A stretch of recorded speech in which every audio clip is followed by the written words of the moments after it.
ভারতের এএসসিআই বা advertising standard council of India ইতিমধ্যে এই কয়েক বছরে কয়েকশো বা কয়েক হাজার এই ধরনের ভ্রান্ত এবং অতিরঞ্জিত জাত চুলের ব্যবসার ক্ষেত্রে প্রযোজ্য বিভিন্ন অ্যাডকে অলরেডি ব্যান করে দিয়েছে। কেননা বেশিরভাগ ক্ষেত্রে দেখা যায় যে সাধারণ মানুষকে বোকা বানানোর জন্য এই ধরনের ব্র্যান্ডগুলি খুব নিম্ন মানের কোনো শ্যাম্পু বা তেলের সঙ্গে তাদের তেল বা শ্যাম্পুর তুলনা করে ল্যাব রিপোর্টে দেখায় যে আমাদের তেল বা শ্যাম্পু একদম ওয়ার্ল্ড ক্লাস বা খুবই ভালো বা হাই ডিফাইন্ড একটি স্ট্যাটাস নিয়ে তৈরি, কিন্তু আসলে পরে দেখা যায় ব্যাপারটি পুরো ভুয়ো। এবং বেশিরভাগ ক্ষেত্রে এটি যে সমস্ত মানুষ টাক বা চুল পড়া বা এই ধরনের চুলের সমস্যায় জড়িত তাদের যে একটি সাইকোলজিক্যাল একটি ইমোশন বা এই ধরনের যে মানসিক একটা ফেনোমেনা সেটাকে কাজে লাগিয়ে বা এই হাহাকারকে কাজে লাগিয়ে সেই ইমোশনকে কাজে লাগিয়ে তারা সম্পূর্ণভাবে মানুষ ঠকাচ্ছে বা স্ক্যাম করছে।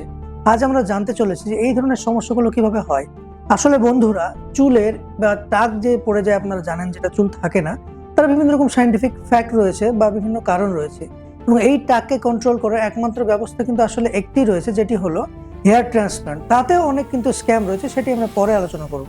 কিন্তু এখন আপনারা জেনে নিন, প্রথমত সারাদিনের মধ্যে 50 থেকে 100টা চুল পড়া কিন্তু খুবই স্বাভাবিক, কেননা আমাদের প্রচুর চুল রয়েছে, তাতে সবসময় কিছু চুল ঝরে পড়ে, কিছু চুল তৈরি হয়। তো যখন দেখা যায় এর থেকে বেশি চুল পড়ছে, তার অন্যতম একটি কারণ জেনেটিক্স। অনেকের ফ্যামিলিয়াল জেনেটিক্সের একটি ব্যাপার থাকে, সেই জন্য প্রবলেম হয়। অনেকের আবার অ্যালোপেশিয়া এরিয়াটার মতো সমস্যা বা কিছু জায়গা থেকে চুল উঠে যায়। এর পেছনে বিভিন্ন সায়েন্টিফিক ব্যাকগ্রাউন্ড রয়েছে এবং সেটি শুধুমাত্র মাথা বা চুলের সঙ্গে জড়িত নয়, বরং আপনার সারা শরীরে হরমোনাল এবং বিভিন্ন ধরনের ব্যাপারের সঙ্গে কিন্তু জড়িত। তাই চুল পড়া শুধুমাত্র তেল দিয়ে বা শ্যাম্পু দিয়ে সারিয়ে ফেলবেন, এটি ভাবাটা একটি ভ্রান্ত ধারণা। তাই এই ধরনের স্ক্যাম থেকে আপনারা বাঁচুন এবং চেষ্টা করুন যেসব স্ক্যামারকে পুলিশের হাতে ধরিয়ে দিতে বা ভারত সরকারকে জানাতে যে এরা আমাদের সঙ্গে স্ক্যাম করছে।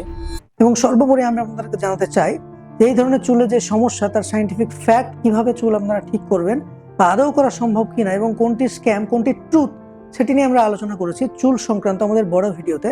আপনারা নিচের লিঙ্কে ক্লিক করে সেই ভিডিওটি দেখে নিন।